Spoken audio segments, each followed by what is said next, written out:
I'm Seamless, and today is Saturday, which means it's time for a new live stream. So it was also time for a new FL Basics tutorial, but I did not do one because I forgot. That's okay though. This is what happens when I don't do my tutorials ahead of time. So this week's stream, will begin a series of streams where I make a track from scratch, like I did in the past. I'm only going to work on it in the stream so that everything that I do that makes the track it ends up being, will be recorded and available for perusal later. The particular track that I'm doing I have three main goals that I want to achieve by making this track.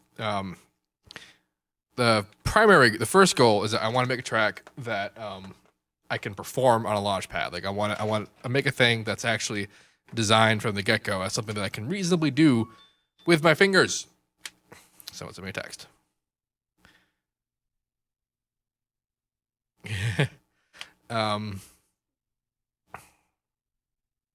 Fingers. Come on. Good job, Aaron. I play with my fingers in a way that like isn't unbelievably difficult. Like bass antics. The bass antics video for that was obscene and really hard to do. And like the connector one that I was trying to do, that was way harder. So I want to make something that like I can actually plan to do. It basically means to make something a bit more efficient, because bass antics and connector had lots of unnecessary layers. And yeah, the next goal that I want to achieve is I want to do something that has very interesting bass design. Like I mean it by like something not necessarily like completely unprecedented, but like newish and sort of different for like what I do. And like basically it's probably just gonna end up being what I do, only better. Like the best of what I can do for now. Anyway, the bleeding edge of my abilities as a bass producer. And then the third goal was to honor the Patreon donations that were made during the month of October and November. Because if you aren't familiar with my Patreon thing, the way the Patreon works, that you donate on a monthly basis to support me as me what I'm doing. And there's various like reward tiers, kind of like Kickstarter. And the highest one for $100 is that they get to suggest what I do for my next track. And so this look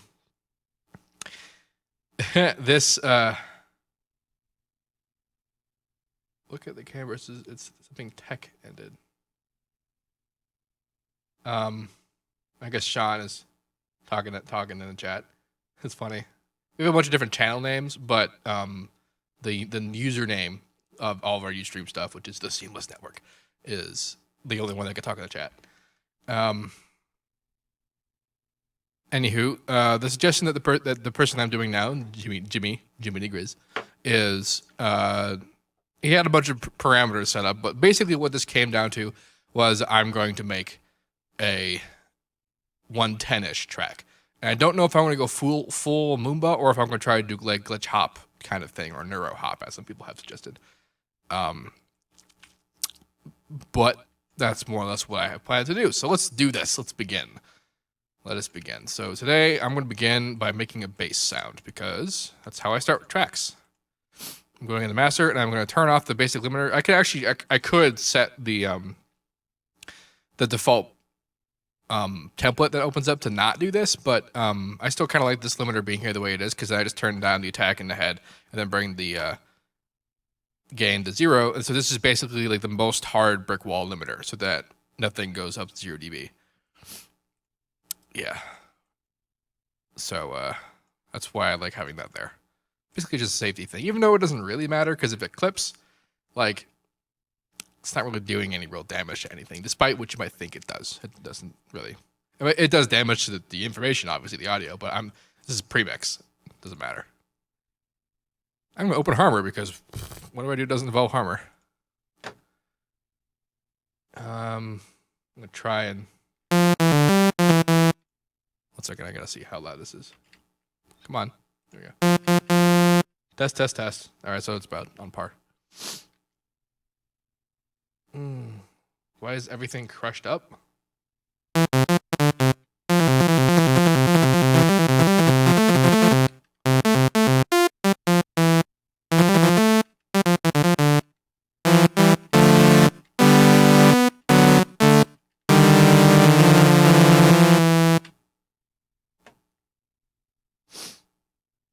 must be some stream quality issues. I'll deal with that. I'll have to look at that later. It's probably because the settings that I'm using on Ustream are not the same as what I was using on Justin. But that's an easy fix. But I'll do that later. Let's actually make sounds. So what I'm going to do is I'm going to do like the sort of bandpass based processing that was brought to you by Audica when they came on to do this stream that 1 week. I've been messing with that a lot, and this is something that I like doing. So I'm gonna start with that anyway. And what this is gonna get me is a bunch of like filler basses. I don't think I'm gonna use this as like the main bass sound, but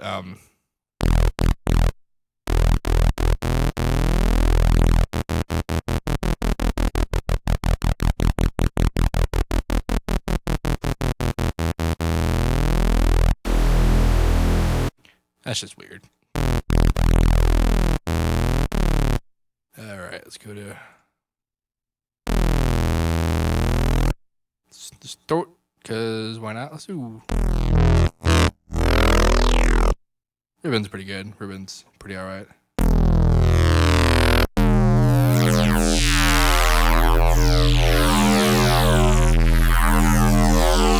That's pretty fun. That's a squarish though. I'll start. I'll keep it the square just for now. All right, bandpass. Let's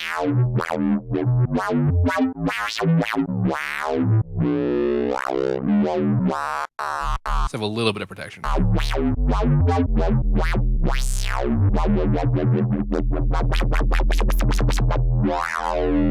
Neat. All right, what key do I want to be in?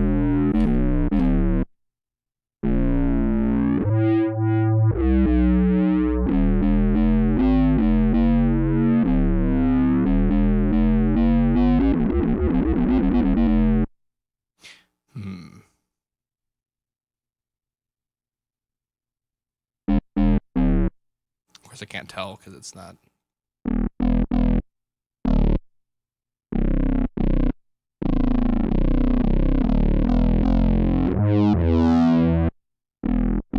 Whatever. E.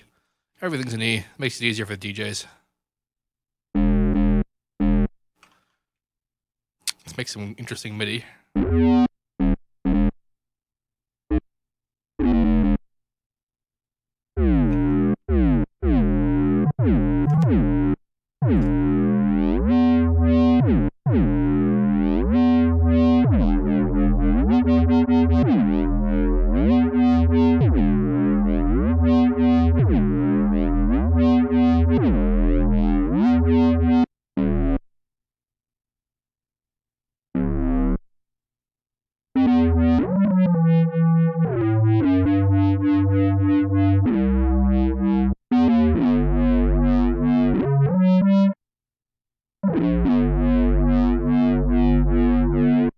Let's extend this over.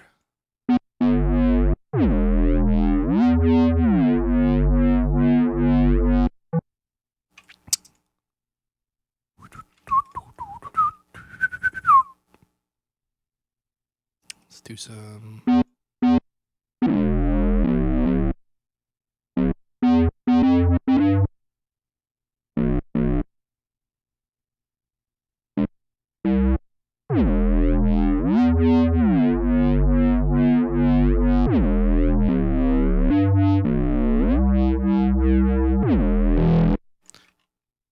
Well, that's certainly something.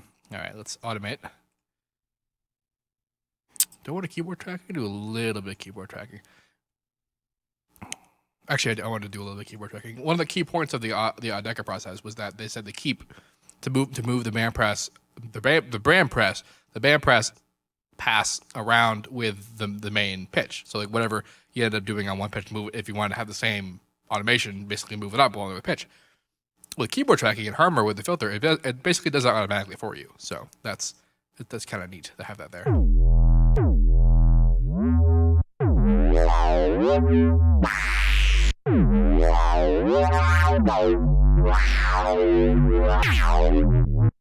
I'm doing just random things now, and I didn't have Snap on, so these are completely just unrelated to time and tempo.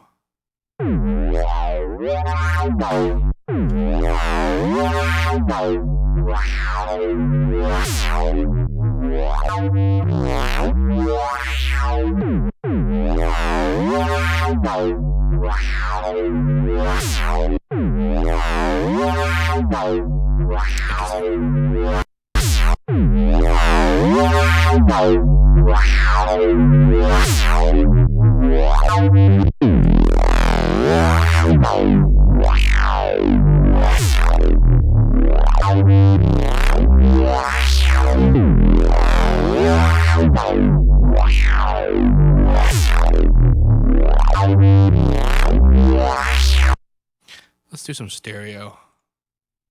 Some stereo-ness to this, because I don't have any at the moment, but I can make some.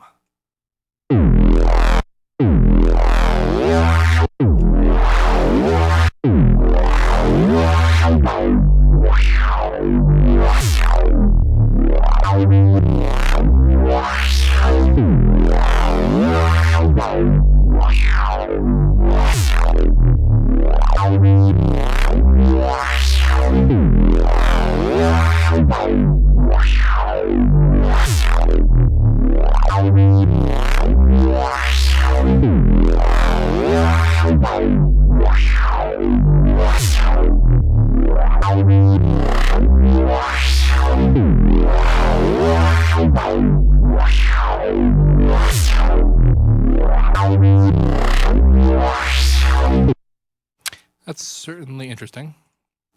Let's bring up the protection a little bit more and maybe change the distortion type.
Log it is.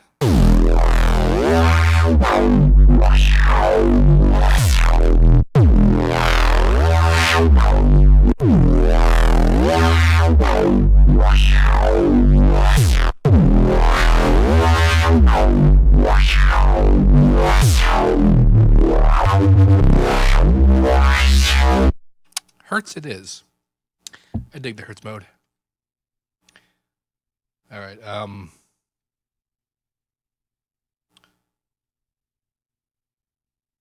Are there being stream issues? Are we good? According to XSplit, we're still outputting fine. So hope that's true. The problem with Hertz mode is that it's a bit different every time you play a note, so I gotta like find the one that I like.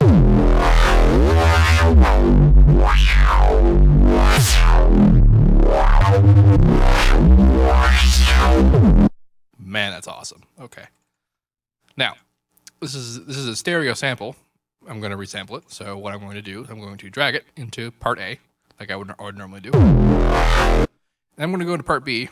I'm going to drop down this button here. I'm going to say Analyze Audio File, and it's not going to open up to the correct folder because I went different places. So I'm going to go find the Slice Beats folder, which is where dragging files automatically go. I probably should have made a data folder for this track. I think I'll do that after I make this this thing here. But point being, we're gonna go to the Slice Beats folder and order it by date modified and just take the last one. And it's the same one. Now I'm gonna go to advanced or on side, and what this is gonna do is it's going to make it so that the A part is the mid, and then the B part is the side, which is to say that the mid is the center, everything, and the B is only the stereo. So this is basically mid-side editing for resampling a Harmor. I'm going to set everything to high precision, which doubles the amount of partials that are being used based on lowering the middle C an octave.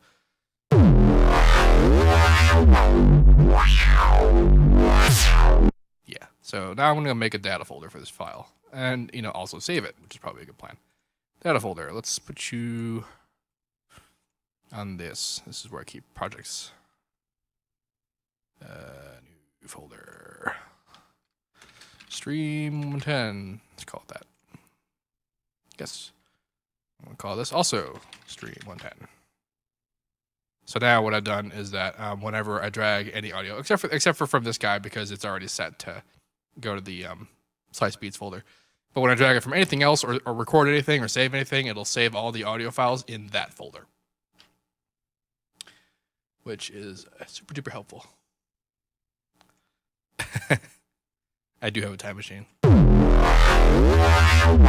right, now let's resample this bad boy. Doot. It's one. Now, part of the funkiness that was the Audica style was not basically what they did here is that they used Harmor only to integrate Harmor's phaser onto a sample. They didn't do anything else. They didn't do unison or whatever that I had done. And but I go a little bit farther because I already do that. So I basically integrated with what they had done by using the phaser. So let's mess around a bit.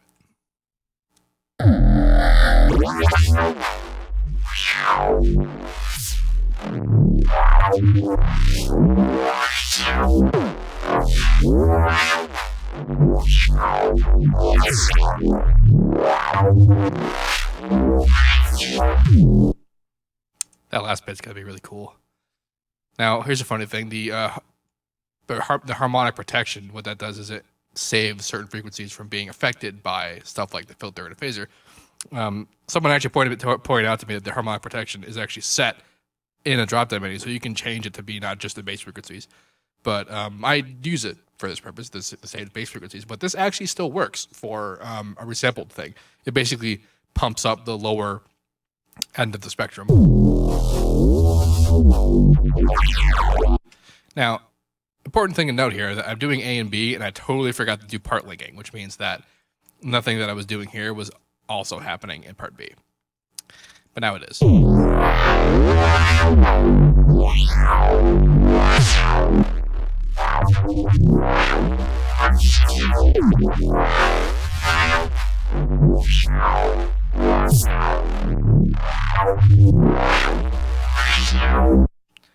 Neat. But before we mess with that, let's do our usual resampling stuff. Let's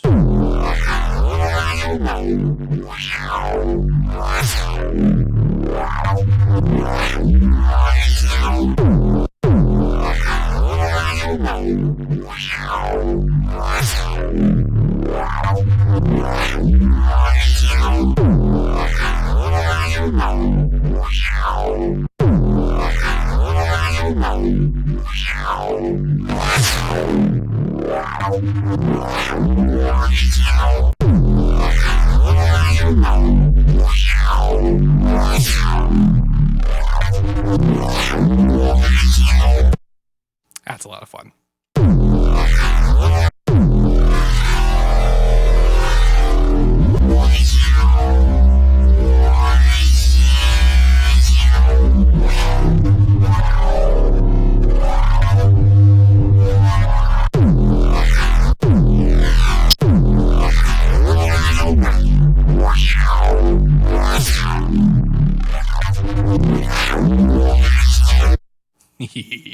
Okay.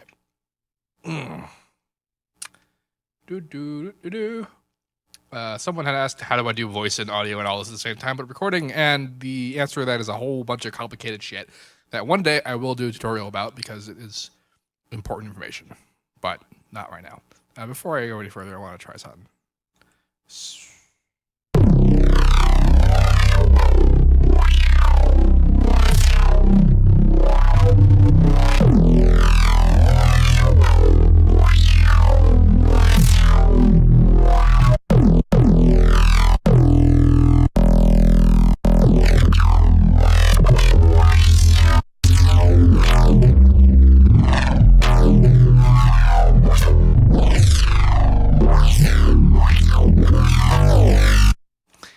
That might come in handy later.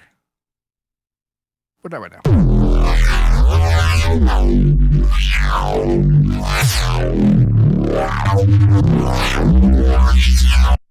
Neat. Okay. So phaser a little bit. Automate the width. Automate the offset too. Let's do that. And then I also want to automate speed. Okay. So like the bandpass in the beginning, just. But also, actually, I want this to start way lower. Low width values, because the high width value, you get that weird phasey kind of like just warble going on. And it's fun sometimes, but not as a main sound. And slight movement on the offset.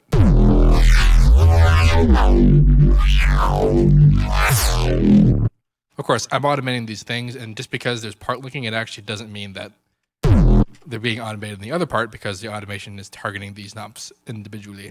So I need to link them to the appropriate doubles. So width, offset, and speed. The controller. Speed.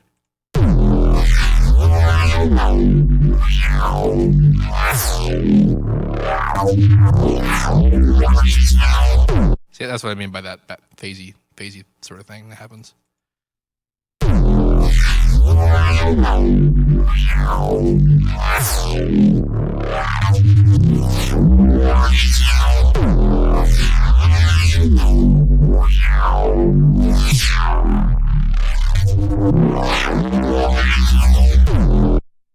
Good times. And however, I don't want to actually do the same thing twice. The reason why I have this set up twice is because, actually I'm going to set up more than that, is because I want to have the first run through of it be normal speed, and then the rest of it will be speed ramped, which dramatically changes the sound. And I don't actually usually use a lot of what I do with speed changes because they are so radical. And so I want to have at least one, regular fallback, and then I'll have a bunch of speed craziness that might be cool. This is basically a huge shotgun of effects, and then I'm gonna render it out as one sample, and then I'll cut it up and arrange it like that. But first normal. Am I? What the hell? Oh.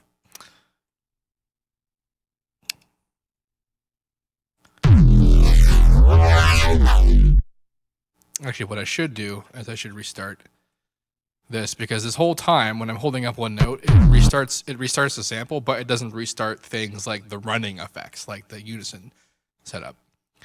So actually, I want to have these be separate so that it restarts completely while having to do the different automation being applied to it. And then this could just continue forever. Now, copy this value because I do want to return to 100%, and it's kind of difficult to do so without having a copied value. So now, the way that this timing thing works is that right now where it's at is at 100%. And then you can go up, you can go 200% where it plays it faster. Then you can go in the center where it's not moving at all. And then you can go below to 25%, which is actually playing it backwards 100%. And then all the way down, which is playing it backwards 200%. So when I do something like this, it's slowing down and then it's speeding up and going the other direction. And then kind of thing.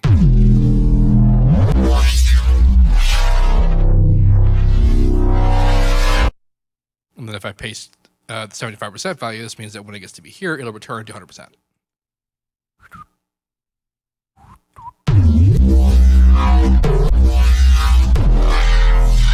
Of course, doing it so close at the beginning means that it's gonna switch around between the end of the thing in the beginning. So I want to let it go a little bit before.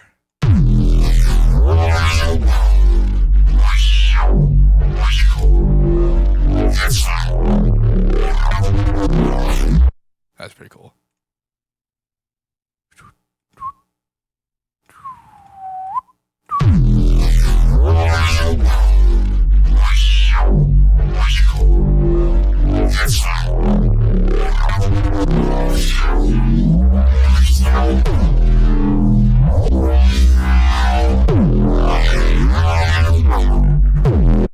That was interesting.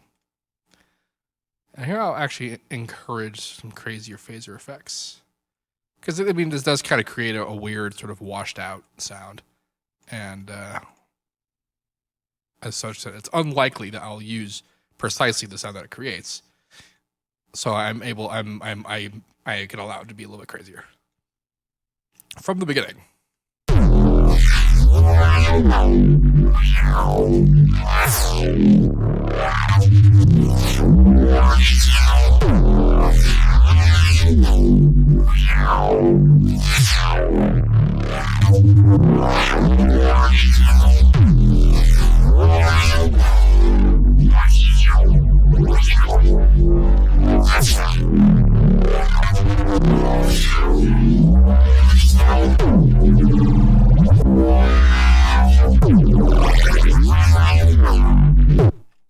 Sure.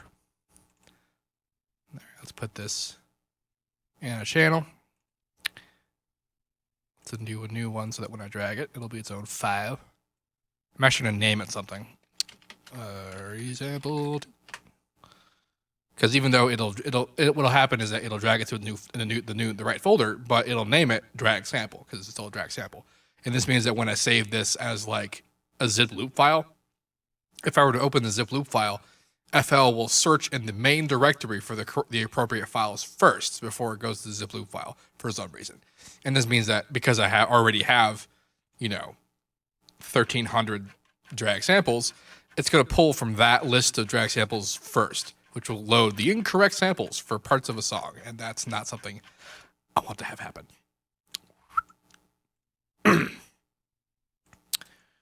Chord. All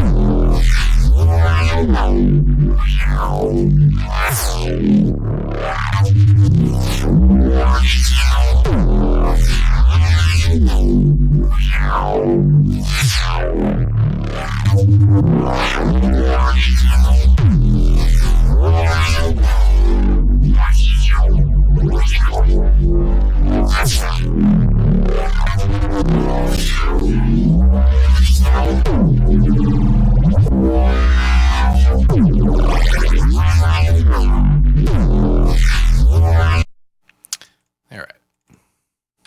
This should be very interesting for people who are constantly like, how do I use this in a song? Because honestly, it's very different for each song. Like there's no like one answer. All right, third channel.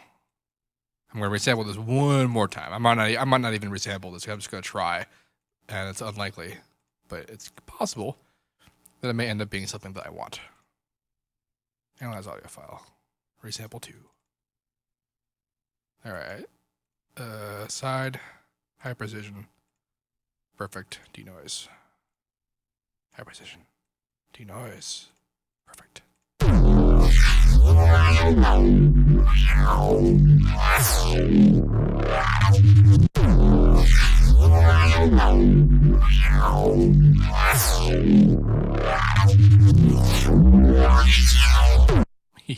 I love the visual, how that visual looks. All right, so some protection, a little bit of distortion, some compression.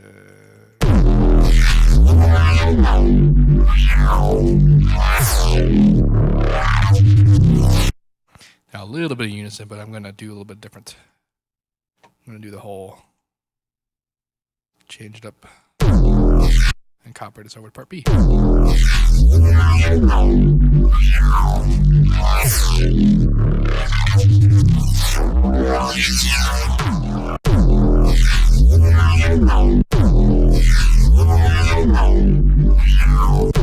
Forgot about the Link channel things. That means only A was actually.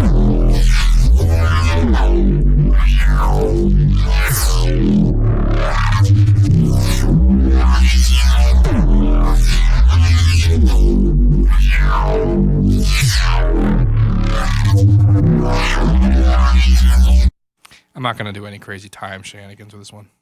Find first empty, you fool. 16, I think. Yeah.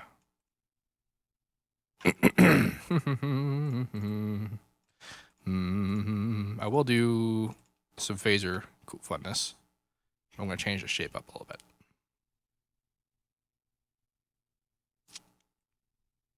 All right. Did I create time? I did. Very good. Create animation clip. Then link. Oh, crap. I need to copy to part B. Yeah. What the shit? Am I in the right? I am. When did panning happen? I don't recall doing that. Of course, phaser. But, link the controller. Width. Then create animation clip. Link to controller. All set. No speed. I'm not going to do time changes.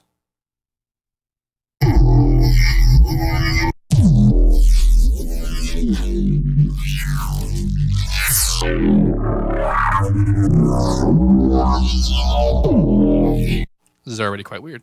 Good lord. What?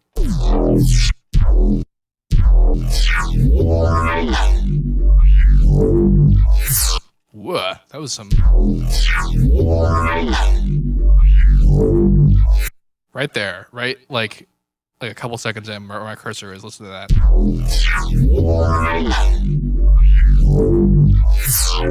There was a moment there where it was really sweet. Okay, I'm going to save for a second because I want to mess with this.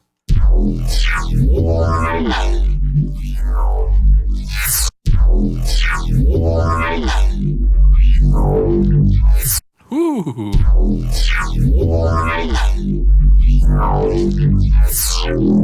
That was cool.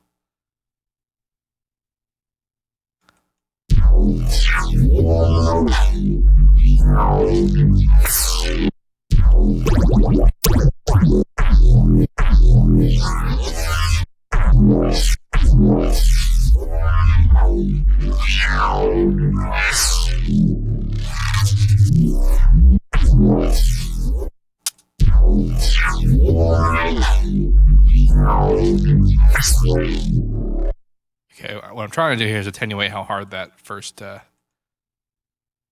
blast hits.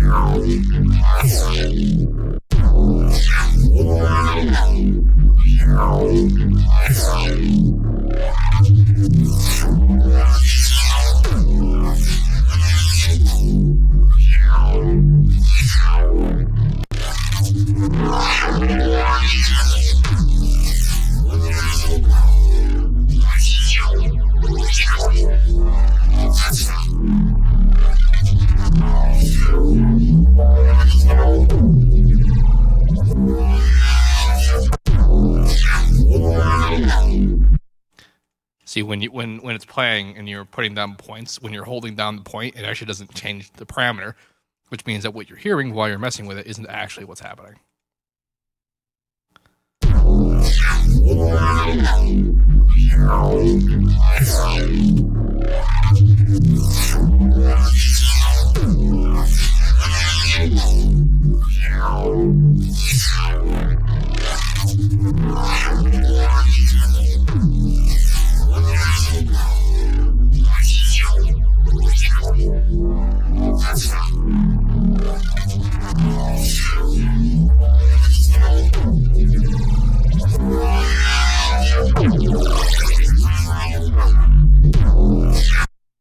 Interesting.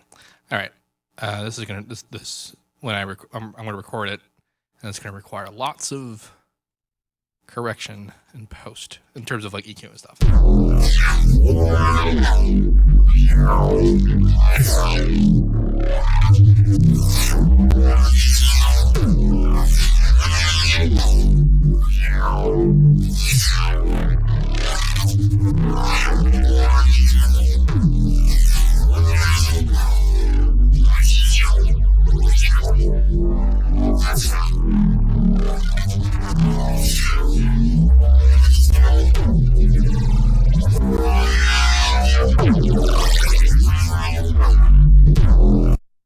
All right. Well, the one thing I did want to try. Whoops. Delete. And what did I call this? I called this drag sample, like I said before. So I gotta example 3. Drag the whole thing out. Now it's example 3. But before I move on, I want to try one more thing. So first I'm gonna mute B, so I can get an idea what this will sound like.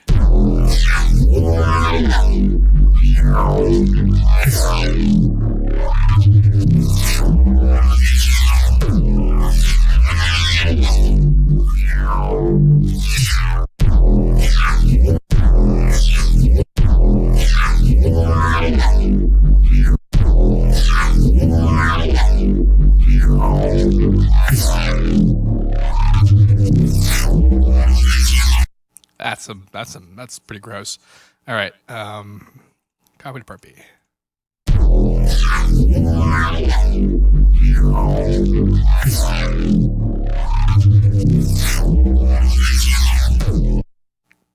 Man, that's way better. All right, I'm still gonna keep the other one, but I mean, this is gonna be like the thing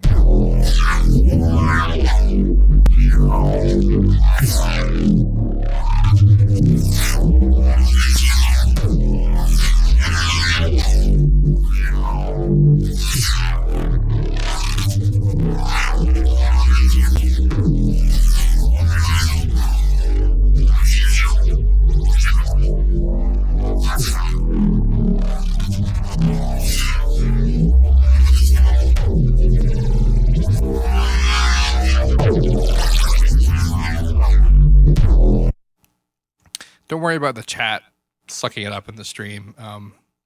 We'll find ways to make this work out better for you guys. But like, it's not so much that like Ustream is a little bit better than Justin. Like Justin flat out did not work for us since last week. So like as much as Ustream totally just is better even on Justin's best day, we don't really have a choice. So that's how the world is turning. In the meantime, I mean, you can still. It's gonna be a little bit weird, but like we'll come up with something better before we have guests and stuff come on next. And for the most part, though, this is still functional.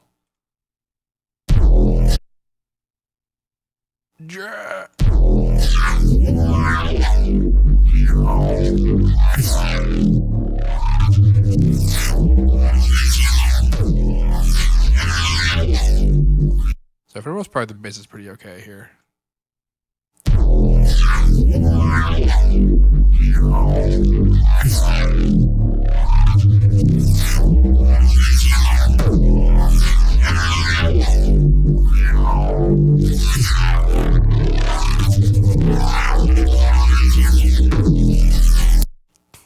That sounds so cool. I can't even handle that. Damn.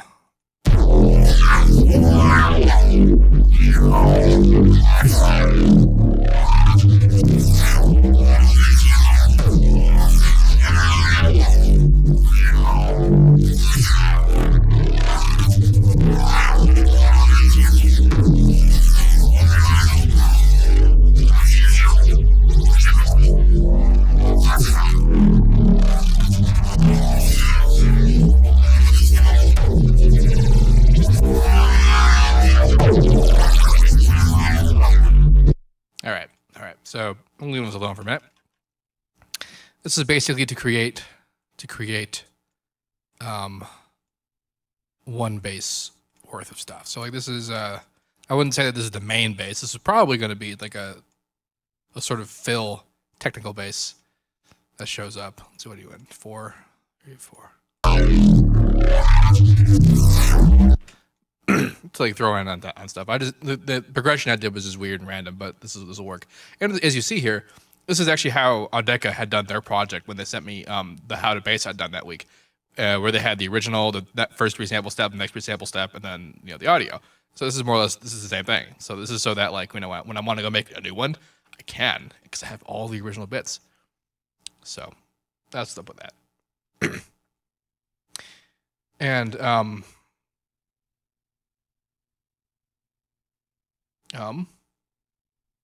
and then I still have the MIDI for this, so that like if mixing gets terrible, I can always just sub reinforce, which is nice.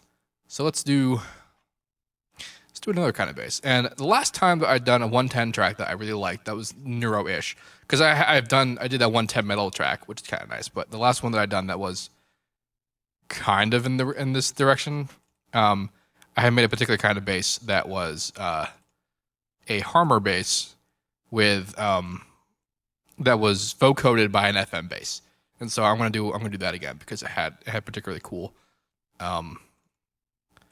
like sounds to it.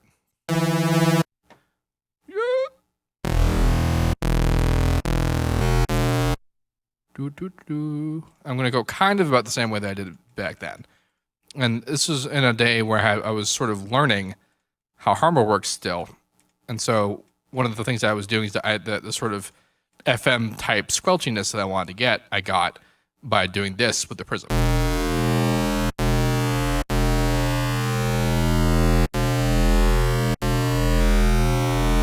It doesn't sound like much right now, but it will when I distort it.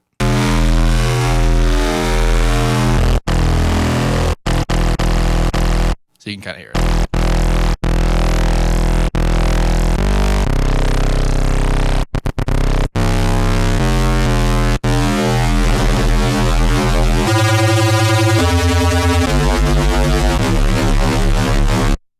And this Hertz mode is just the coolest thing ever.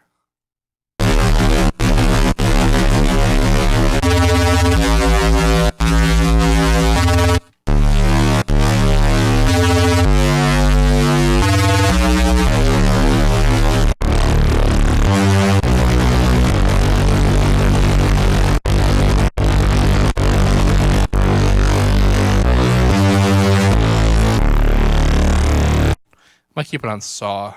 It'll depend on what I end up doing with the Vocodex. So let's make the FM modulator, which is what we're doing. I might just use one I already have. Let's do I don't even know what some of these are. Ooh, maybe the string maybe this one, because this was the double FM patch. I forget how to bass I did with that one, but this guy here, but this is.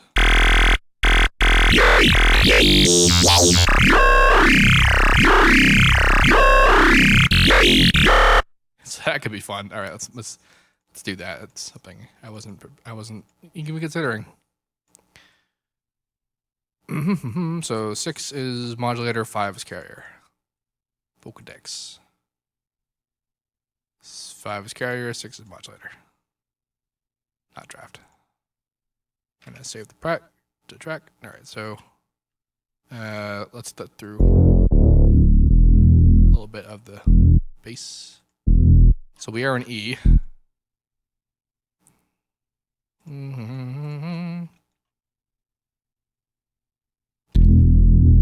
Let's for the most part, we can just keep it the same note. See, the beautiful thing about the fact that this is we're using a noted, like a tonal value for the modulator, is that we can change the note value of the modulator, and this will actually have like a sort of a bandpass effect on how it reacts to the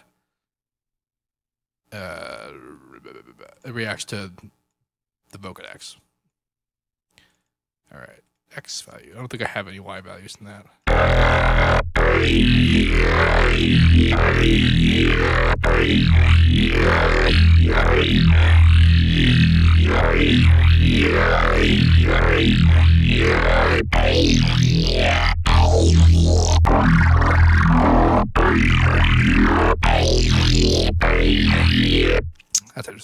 so let's mess around with this.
Interesting.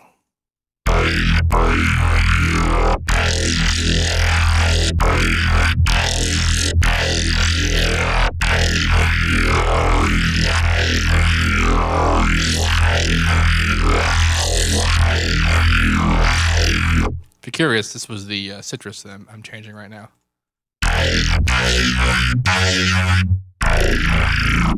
And that's what it sounds like when I change the Hummer.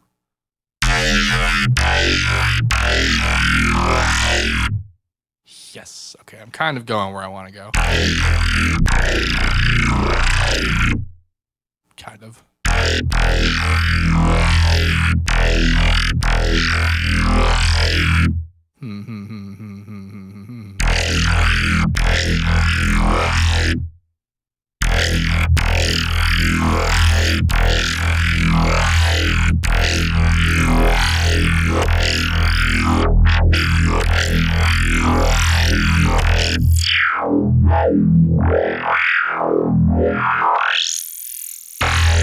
That was a little weird.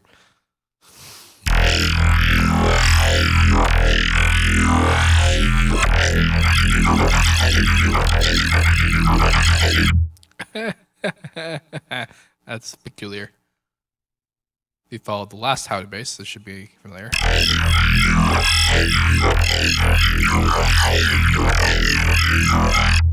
See, this particular shape is happening because of the unison setting.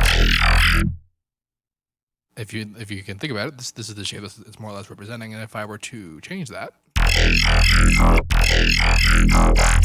it's actually also being affected by the prism.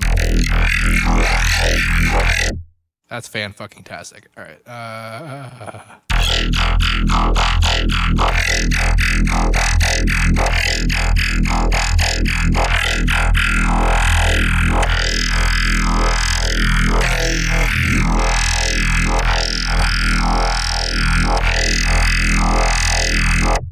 So what happens if I keep this on?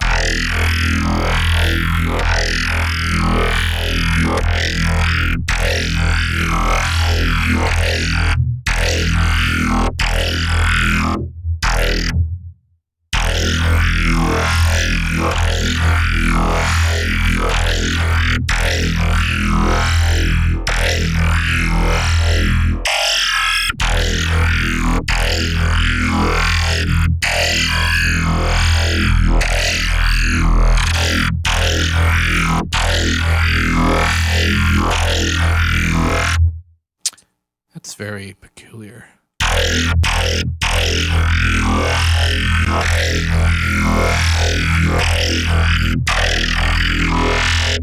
That's a fun looking shape. Look at that.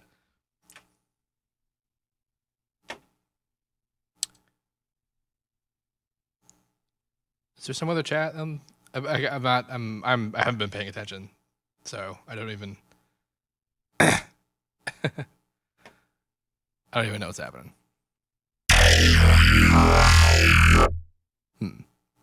think I'm not gonna do the phaser shenanigans.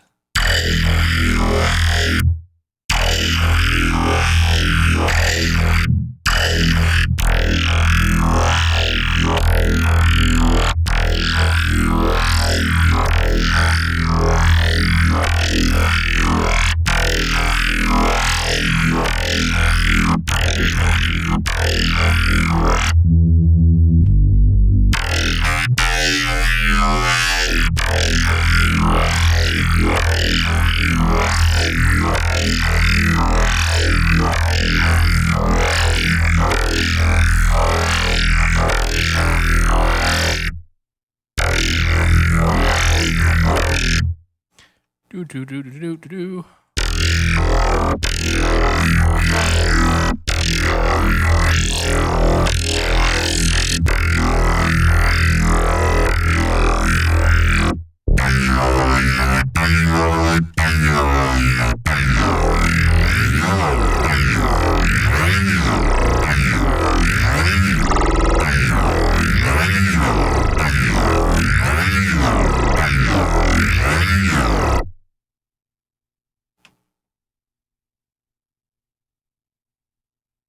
Is that what that does? See, okay, I have to actually go to the Ustream site now because I haven't. I actually had both of them popped out so that I could have another window open. I see there's a chat option that is somehow not the social stream. Ah ha ha ha. Okay, I understand now. Okay, so if no one has, if no one, I see. Sean must have enabled it ahead of time or afterwards. Okay, so now it's basically your average IRC chat. Gotcha. Gotcha. Okay. Thank you, Sean. Good job.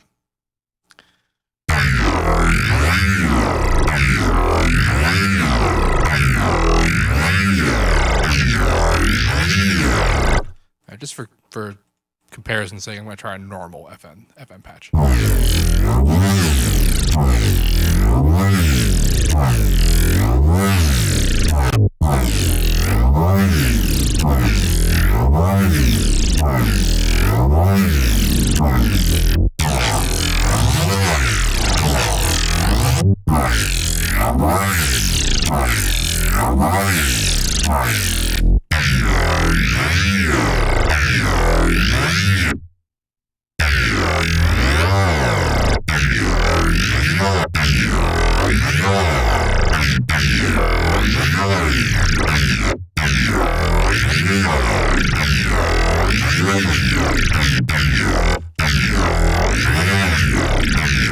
I just gotta get used to controlling that. So I don't even know how that sounds in a theoretical track. So let's actually try and make some drums. I summon Superior Drummer.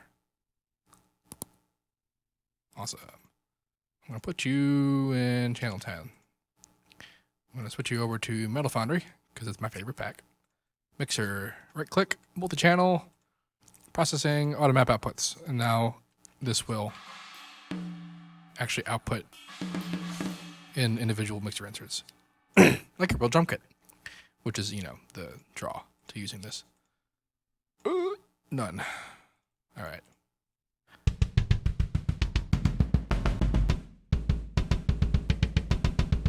I'm going to replace the kick with something electric sounding in the snare as well, so this is largely just for ambiance.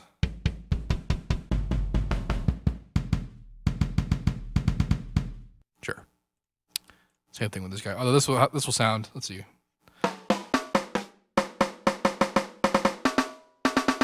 Yeah, let's do that. I don't know, hats. My favorite ride. I'll deal with toms later. My favorite crash. My favorite crashes.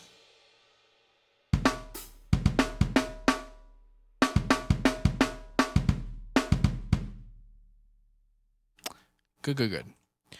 Now let's get some drums.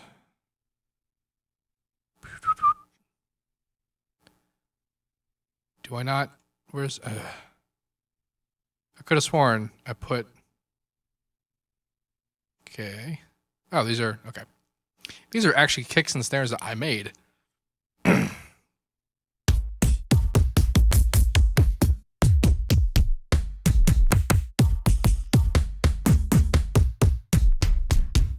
Forget the naming convention. It doesn't have anything to do with anything. Before I mess with that, let's just make a beat. So we're doing kind of glitch hoppiness, so that just means a little bit of swing is involved. Instead of actually, because you can't do swing in the piano roll, unfortunately, so what I will do instead is go to 1/3 step. And this is kind of like swing.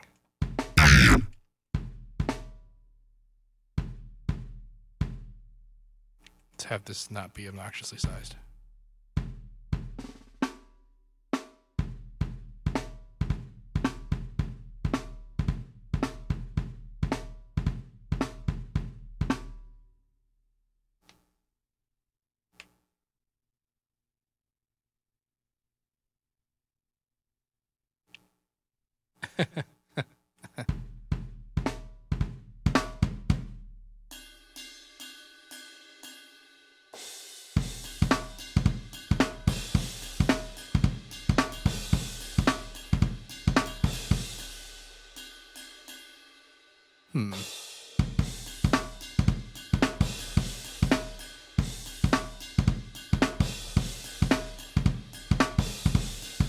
There we go.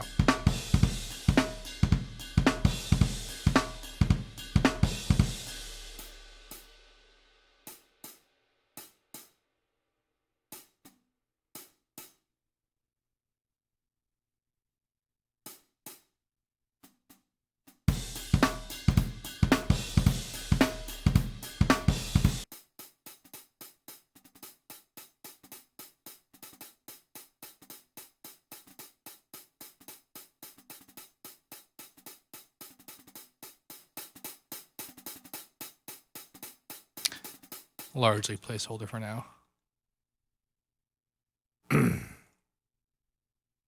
Blah blah blah blah blah. All right. Now the way I'm gonna make this work with having additional samples, I'm gonna make a layer. I don't know which one of these to use. I might not use any of these.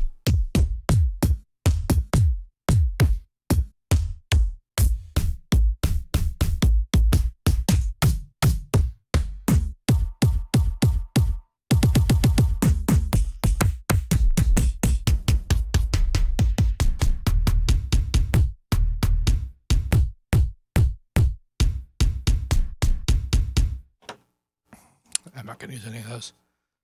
I'm not going to give these out. These are not for you. They're for something else. Eventually, I'll let you know what I did it for.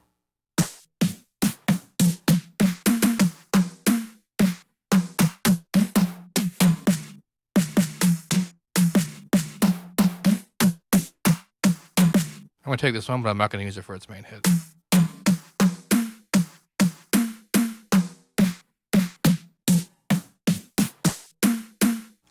Yeah, that one too. I'm going to go back to the good old FL stock folder for some kicks.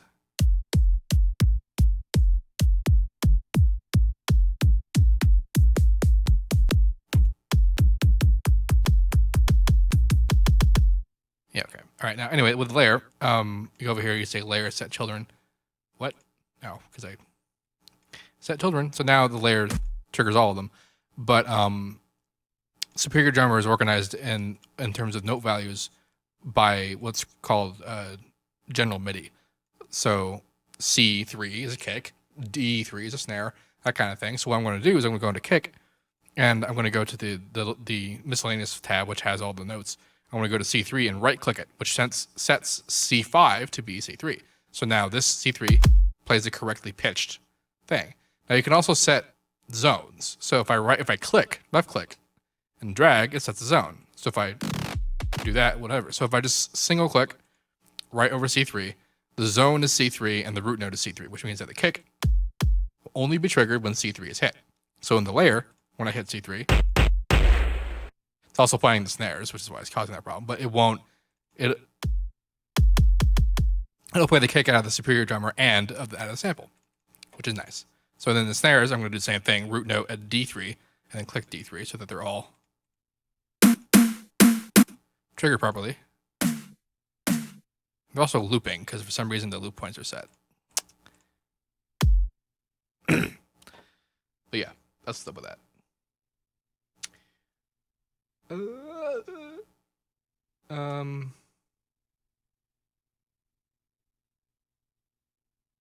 I'm trying to read the chat. Chat like font is very small on my page, so I'm gonna.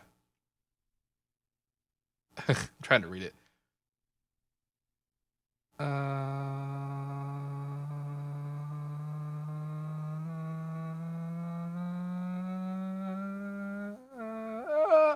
I did actually finish that electro track from the last streams. It's just not out yet, but it will be eventually. So now I'm going to take the MIDI that I made from the Superior drum, put in a layer.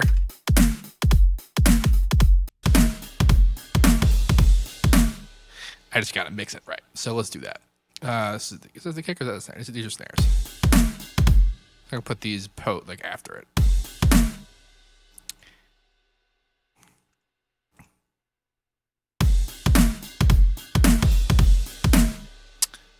So let's look at what I got. Now, I wanted to use 18, but I didn't actually want to use the main hit. I just wanted this for the decay and the high frequencies. So I'm just going to high pass it. There's something else going on in that channel. Either that or I just missed. Nope, I didn't.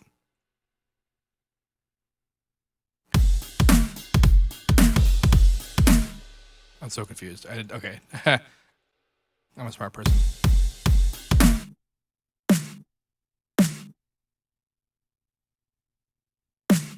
There it is. All right. Type, high pass.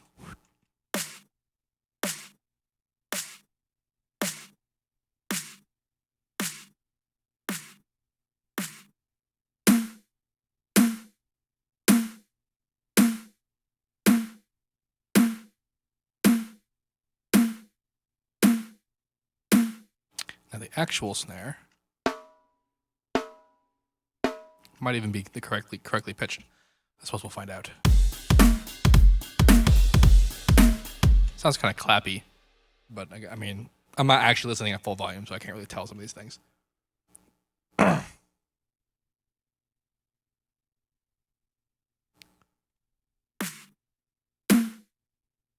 might not use that snare. It's a little odd. Let me go back to my folder.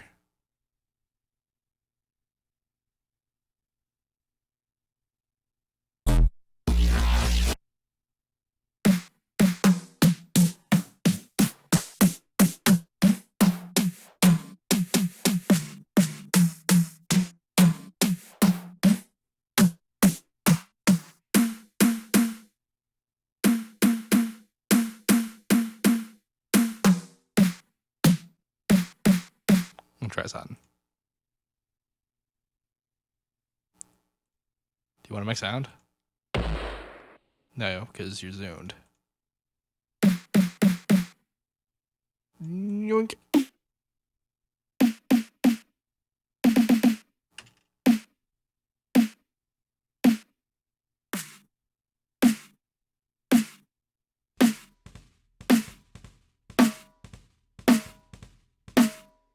It's kind of neat.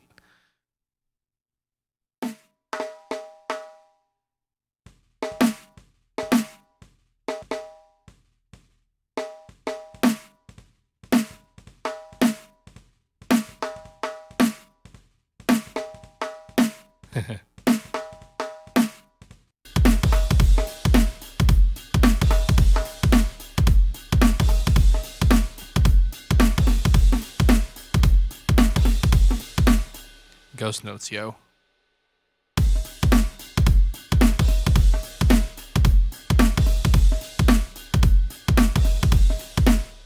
Who knows if that's going to stay that way. Oh yeah, something else I wanted to do was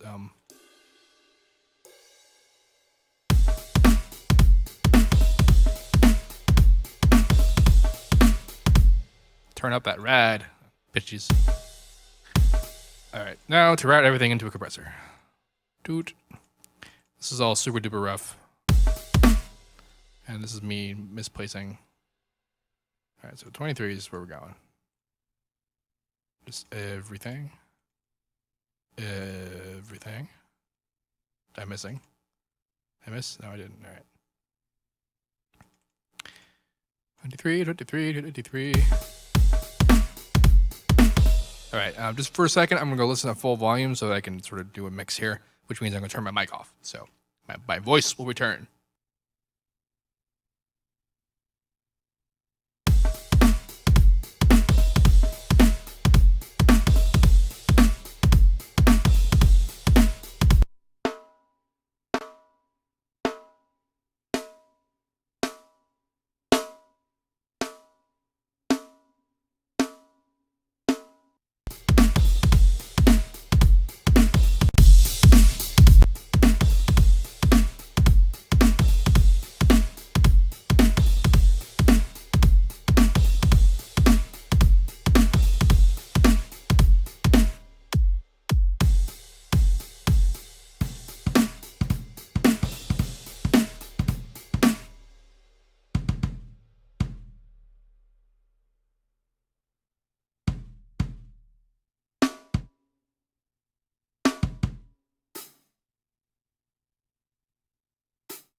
I'm pretty happy with that for now. So now let's actually construct a drop. This is how I begin things. So let's make a 4. I'll make fills and stuff, you know.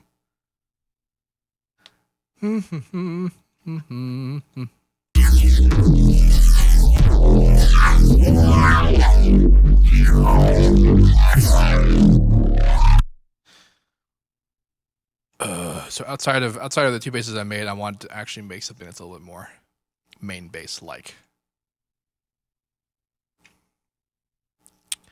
I don't know why I went to default, because Harmor, unlike every other plugin that FL has ever made, actually starts at default position, which is nice.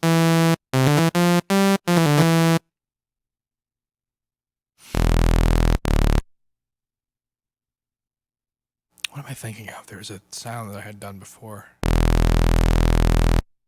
Oh, whatever. This is going to be more of a big kind of thing.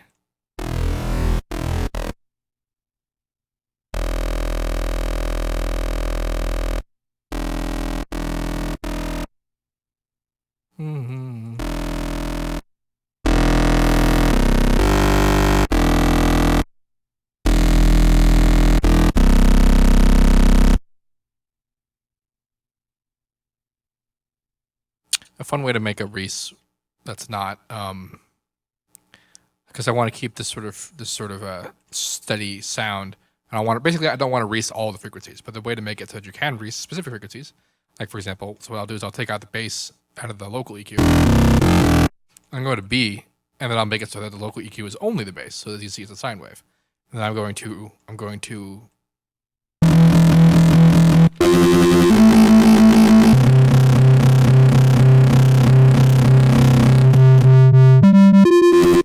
actually make it the right pitch.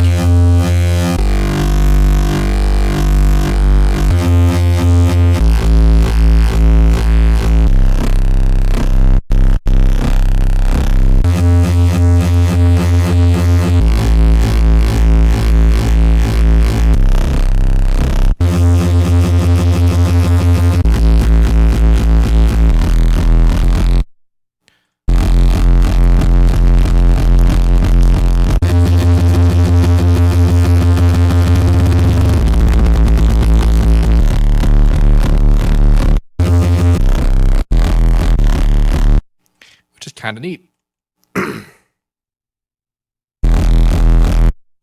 Let's make this a thing. All right, Patcher. Patcher is really cool. Cool. So I'm going to split this. This will be the main. Then have another. And this is going to be distorted with the wave shaper. Where is the wave shaper? I wish that is just if like the way that this list works is that it shows like everything all at once. That's weird. It doesn't show. It's not showing. Oh, this is only showing effects because it's in the effects thing. If it were on the sequencer, it would show both generators and effects, but they are segregated lists, which means I can't find things alphabetically because it's either one list or the other. I think it's a little weird sometimes. So.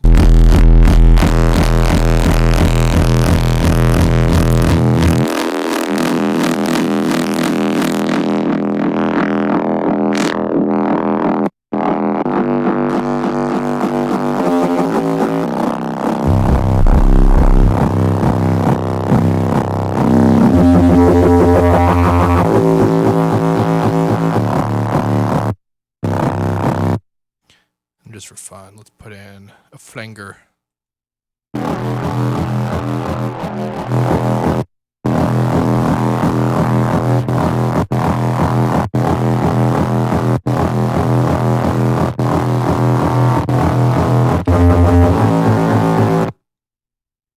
Oops, I hit the plug-in picker button.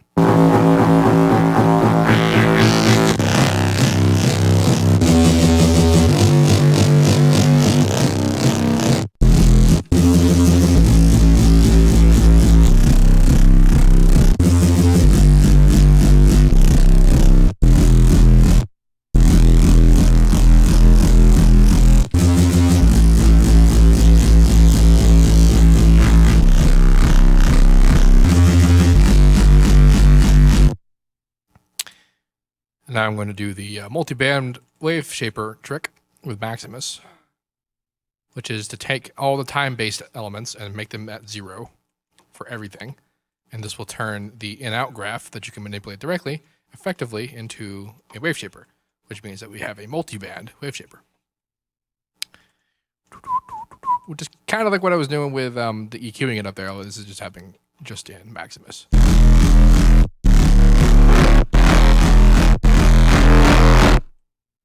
Like this particular funness. Didn't mean to freeze. Okay. I'm sure that's really loud.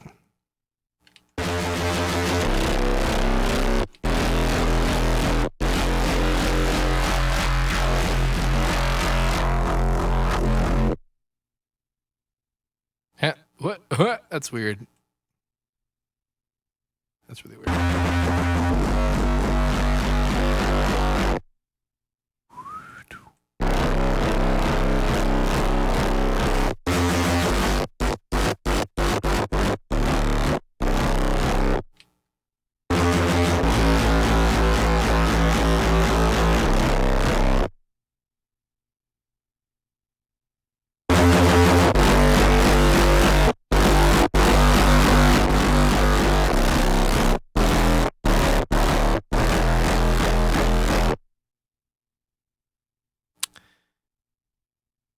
Do, do, do, do, do, do, do. And this will be a regular Maximus.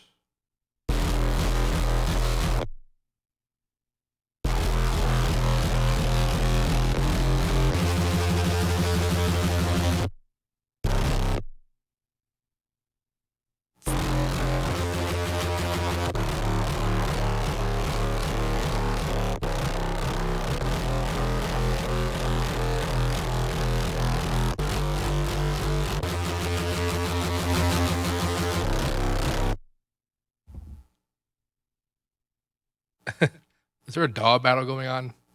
How dare you guys have DAW battles? Actually, I dig this chat a lot better than I dig the old chat. It's effectively the same thing to both IRC based chats, but this is like organized in such a way that I can read it better with colored names. So it's good.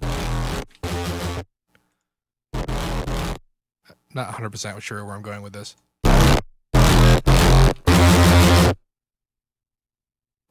I think I want to filter it.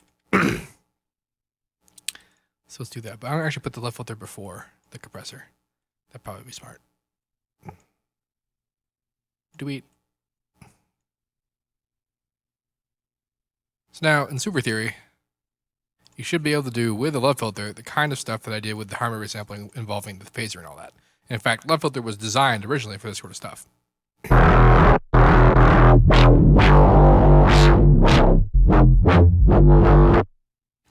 So we have on here. This is a low pass filter. Let's make this a band pass.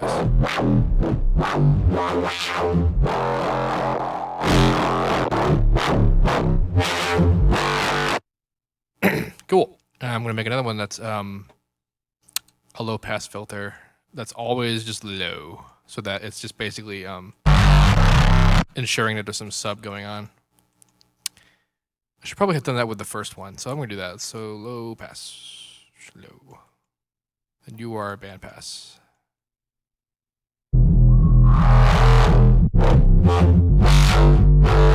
Now here's where the fun begins. We're going to go into next here, as opposed to out entirely. I'm going to turn on number 3, and this one is going to be a band stop, which is it's basically it's a notch filter. So now, okay, so this is going to be. Actually, you could make X and Y values for these, but I'm not going to. I'm going to make. I'm going to do all of it manually. So E. Yeah. Probably gonna have to adjust a bit of how much distortion I'm doing, because that's a lot.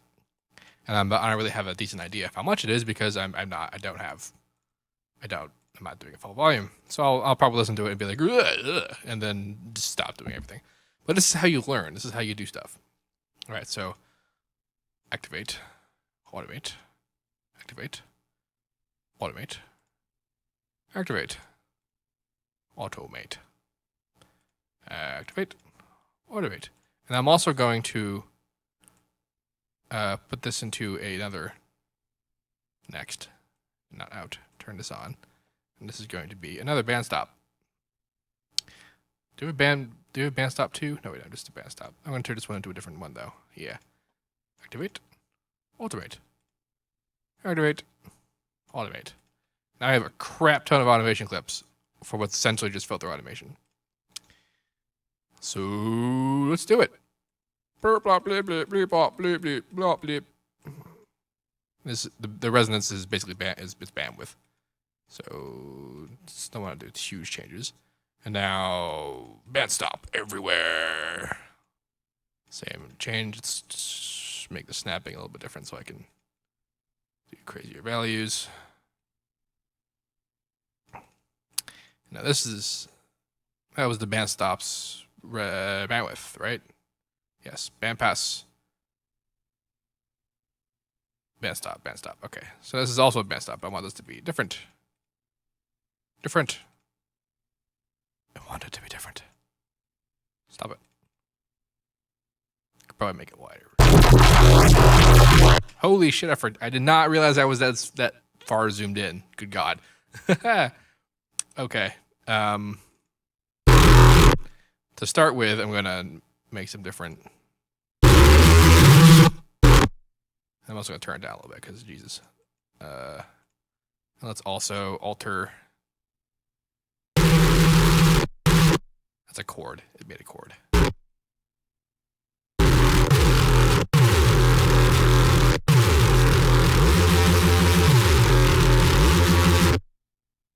Sure. Kind of losing the plot here.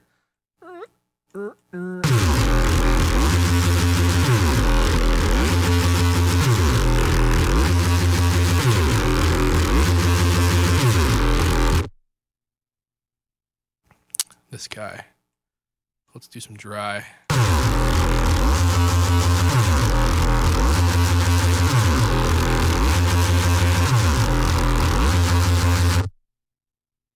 Sure. That's a little better.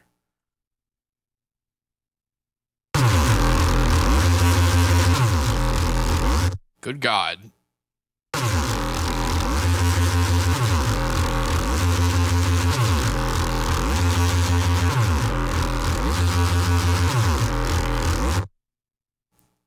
All right, back to making a more reasonable automation. So let's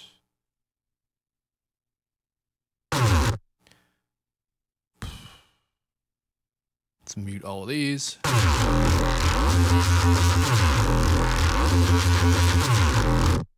So that should be the band pattern.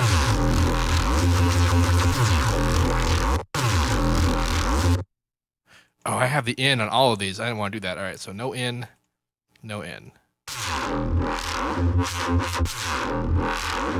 All right, I did that right. Okay.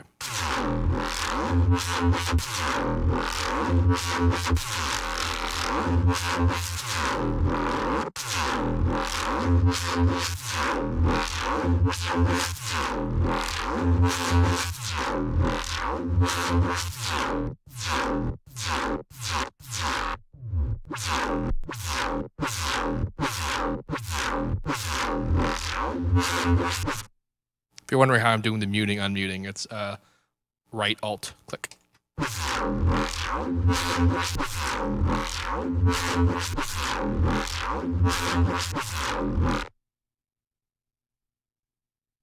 So next and next. All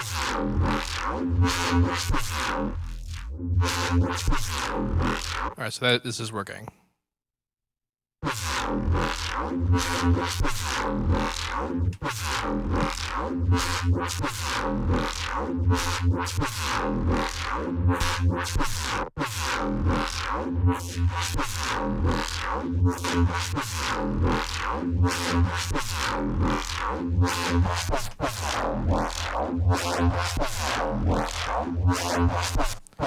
Then we're getting a little bit of the phasey business. That means we're sort of on the right track.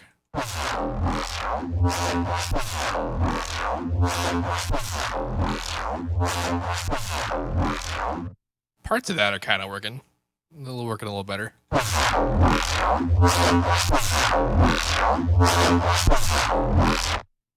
right. So the reason why I put all that filtering before the compression was so that way I can kind of balance it all out after the fact. There's a little bit of weirdness going on here, as you can see.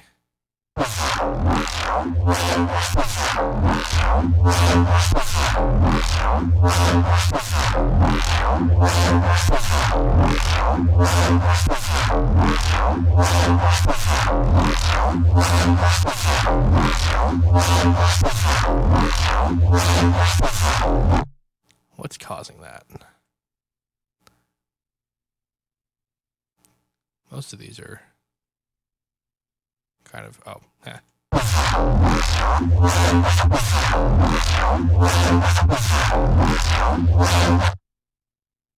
So I got to be a little bit better about the control about that, but that's sort of what I wanted. I'm confused.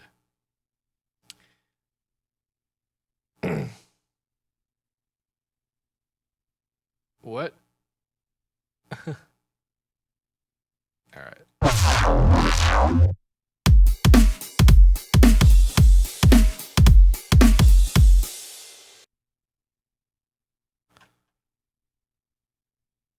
All right. Kind of. Okay. I kind of have an idea. I'm gonna make one more normal kind of base. That one kind of got away from me, but I want to make one that's like more normal. In fact, let's look at my presets for a second. Maybe I'll have something that's reasonable. We went to phase verbs. Actually, I made some new unisons recently that were kind of cool. Ultra low, maybe. That's ultra low 3? I guess it is. Ultra lows are ones that you play them, you go so far down that it actually starts to come back around again. That's the point of those.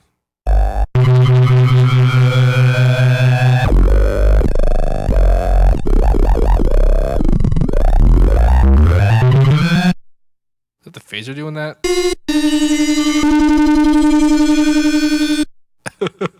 Okay.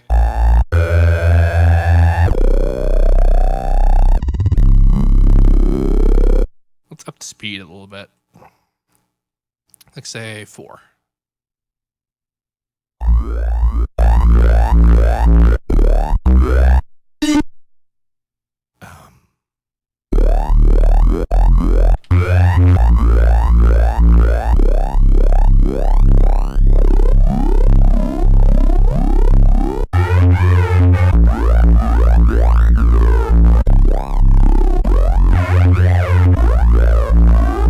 That's kind of interesting.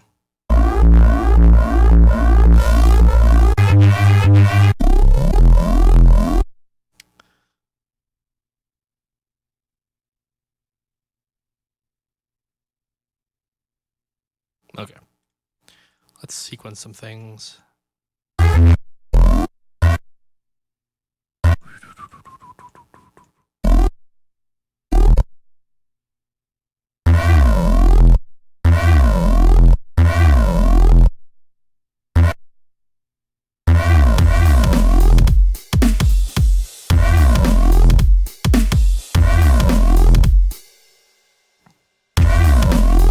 Unsidechained base sounds weird to me, but whatever. That'll be a thing that I do.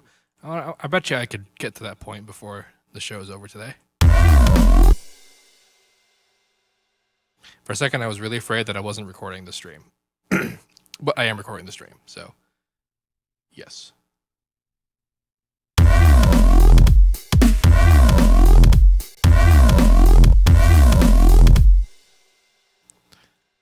For this one moment, I want to edit the phasers width.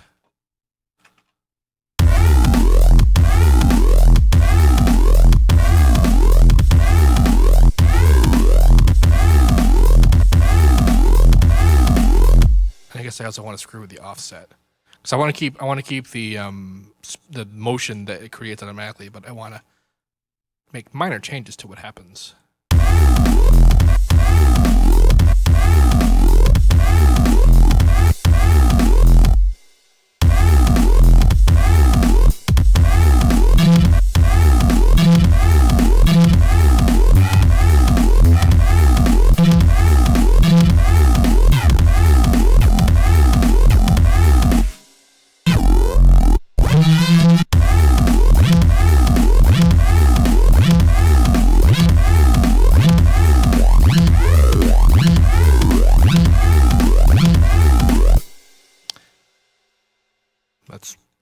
That could be changed, and it probably will at some point be changed.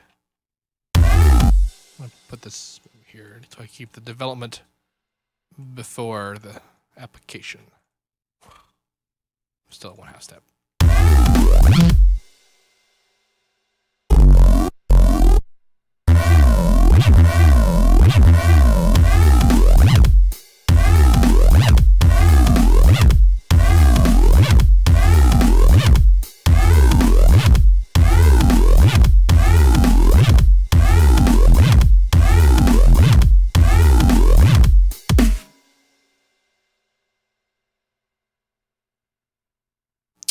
All right, something. I need a dupe. That's what I call these. I call these dupes. Where's my dupes? Here's dupes.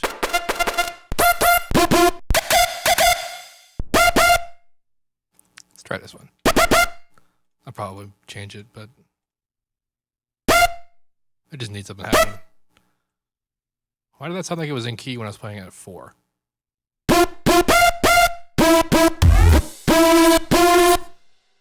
Something is wrong.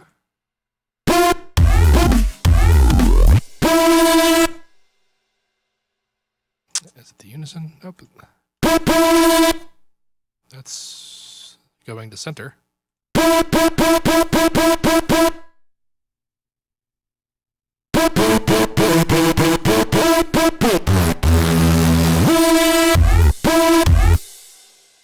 Am I in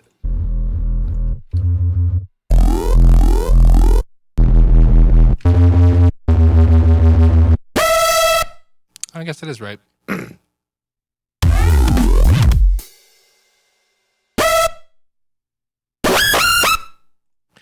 sure that's unbelievably loud for you guys. So, really short. And then the second half of this moment here, I want to...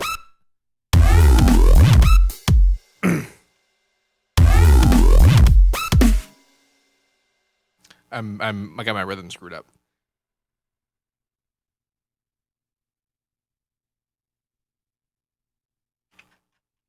All right, now I need a part of my resample here. So this is how we use resampling.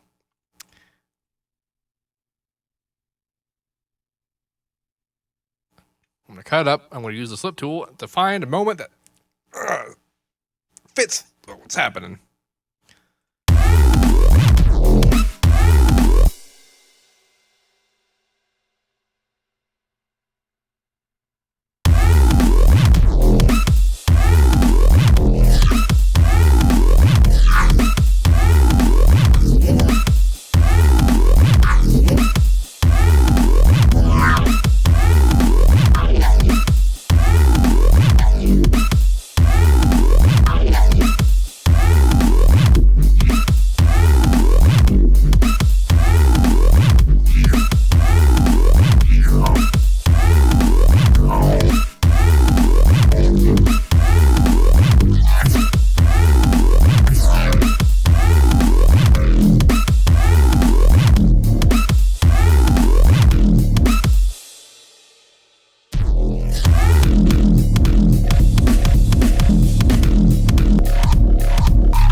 Want to do this, but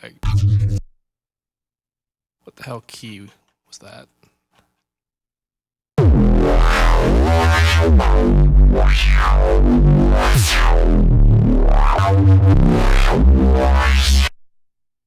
C.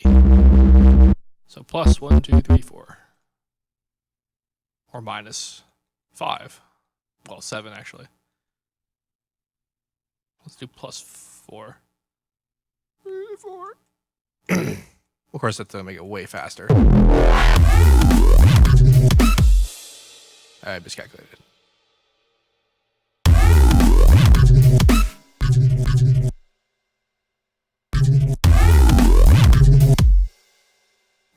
Oh, why am I wrong?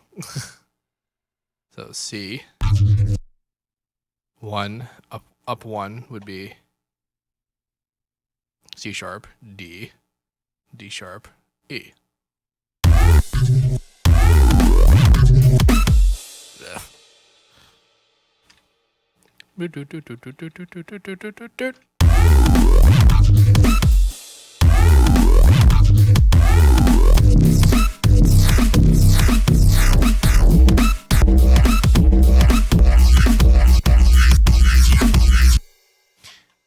I guess I could just resample the right, these things to be the right.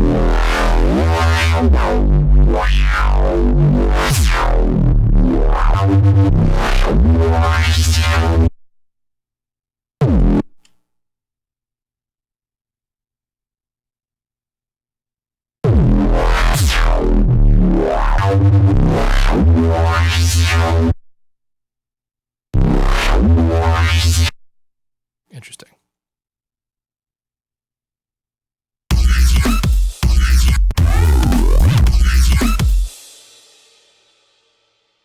Interesting. Everything is very interesting, as you can tell.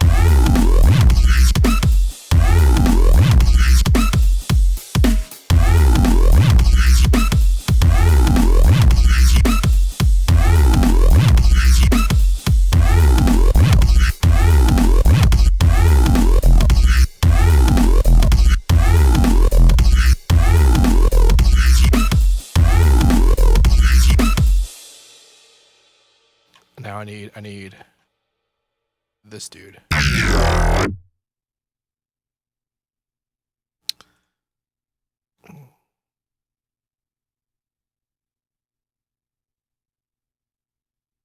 This is the vocoder with the Harmer and the citrus.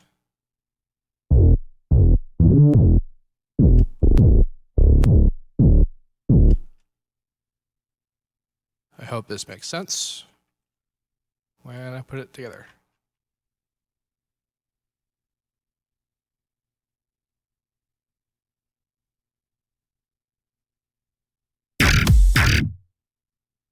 Kind of.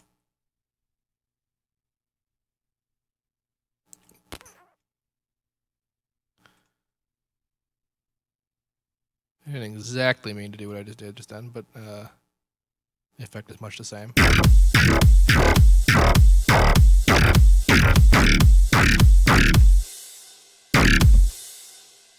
How low did I go?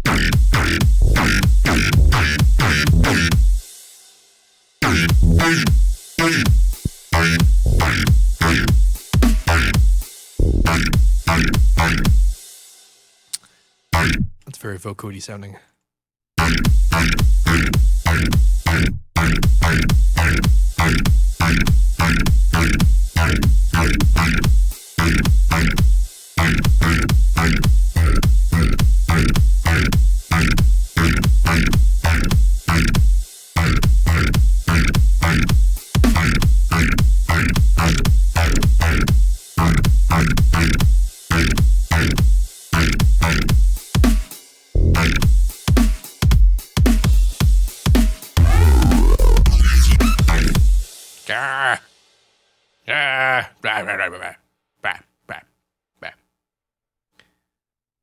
What is happening in the chat?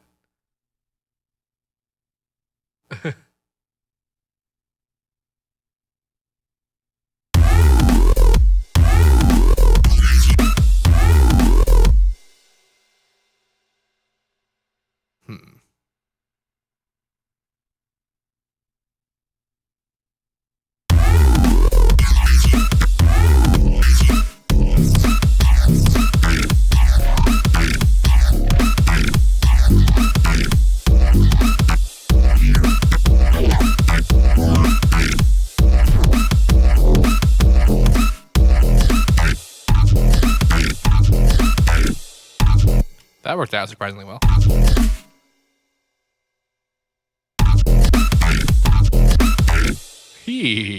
I kind of dig that. That's a little harsh, but that'll sound better in mix. There's like zero.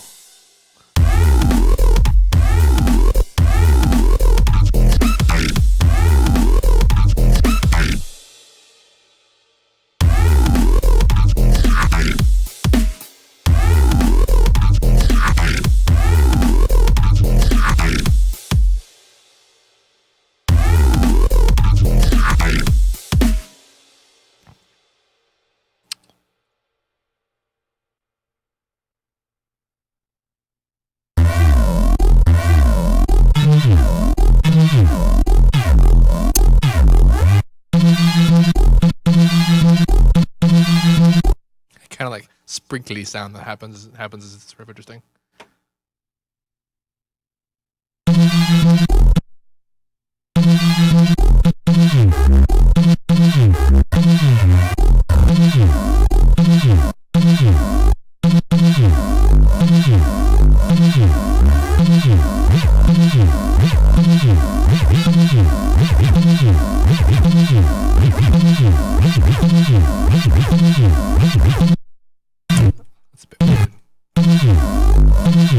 Well, it's not better with the automation.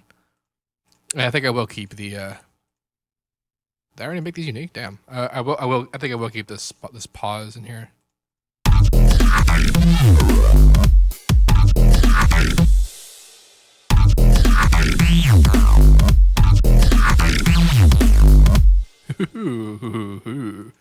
Yes, Captain. I might resample that actually, but because I don't really know if I want to keep that. All right, now I'm going to use crazy manual automation base.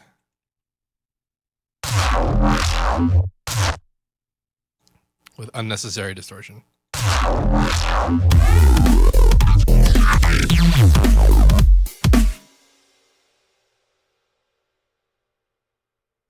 It might be a bit too complicated just for the first. I mean, I don't know how well it's going to work until I hear like what I make for the intro.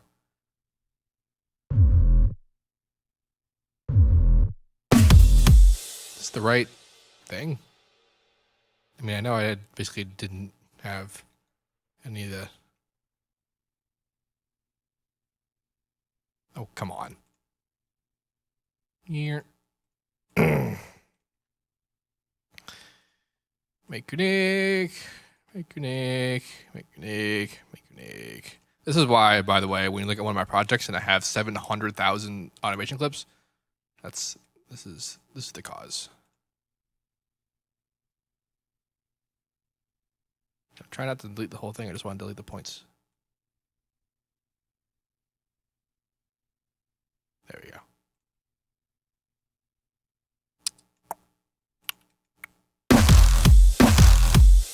Interesting.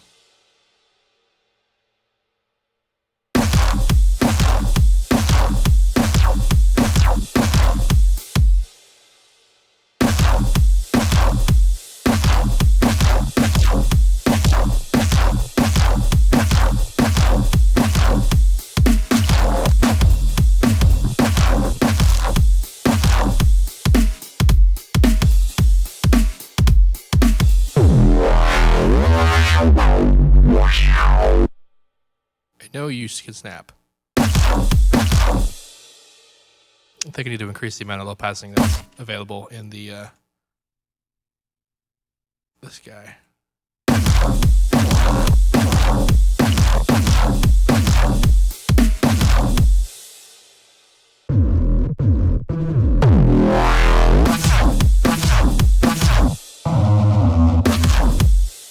don't know if I actually want it to be E either.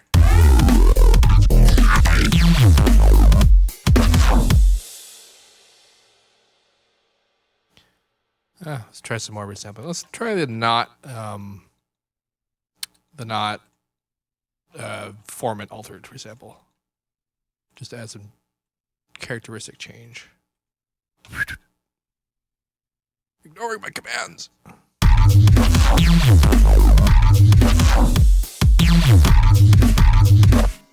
That weird knocky sound that kind of happens is neat as all get out.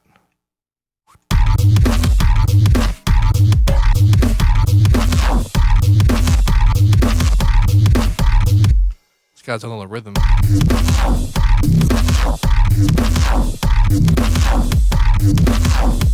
Interesting. All right, too much of that. So this has got to, like this guy could probably stay connected to itself. So that's solid tone.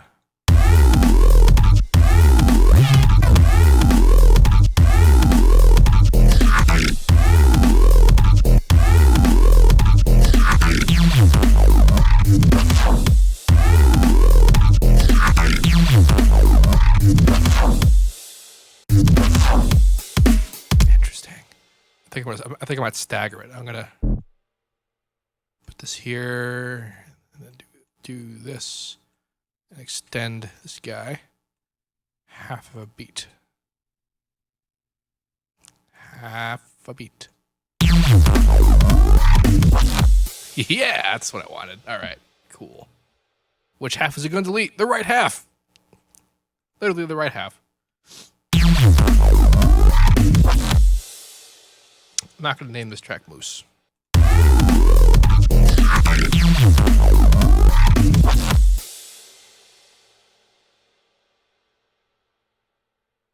cool. Now I have an idea of what I want this to sound like.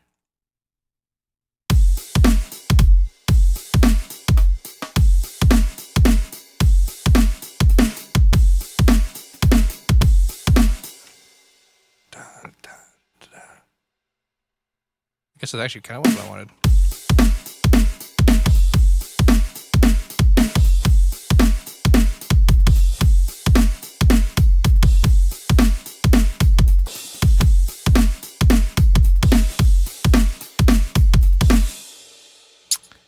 I'm gonna leave that for fill territory, but I kind of have an idea of what I want to sound, what I want the beat to feel like right there. So I'm gonna try to do that real quick, and then I want to do a really fast mix down, so that because we're almost done doing the show.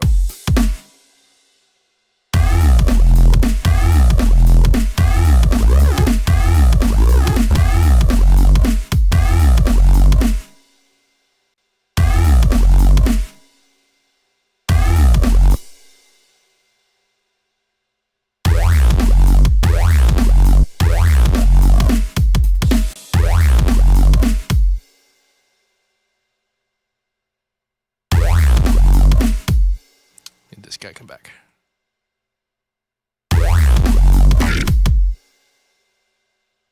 Mac you neck.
I'm really hoping I can find a cut of the resampling that will work for that last snare.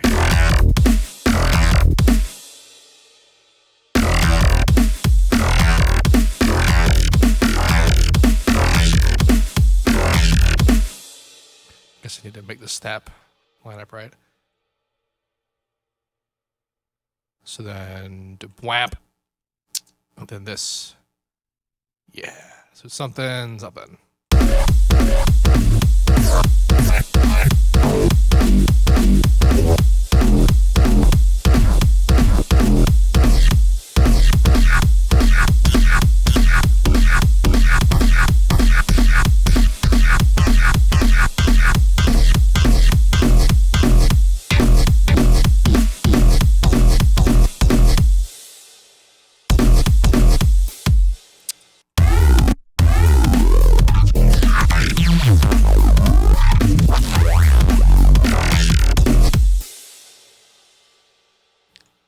I'm going to do a repeat of the second guy as a placeholder for right now.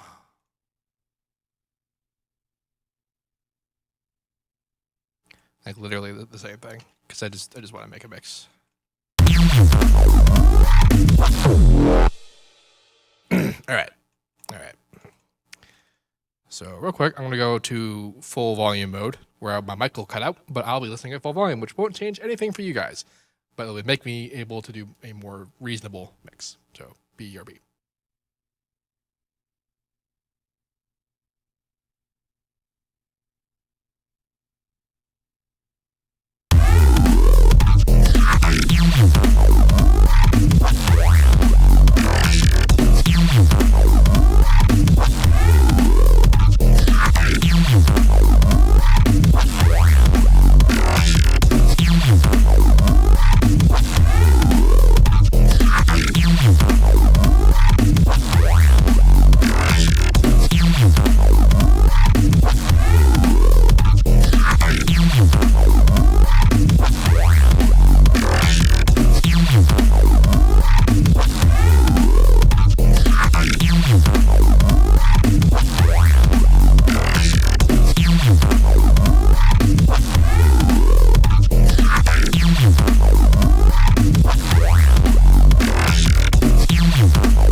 And I'm back.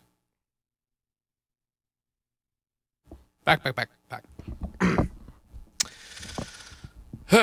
Okay, well, that's certainly something. That's a thing that's happening.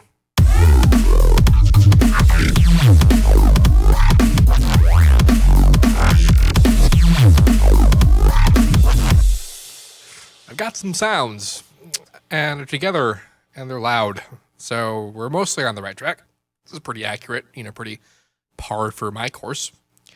We're about done for the show tonight. So it's a bit funkier than my usual, as I mentioned. So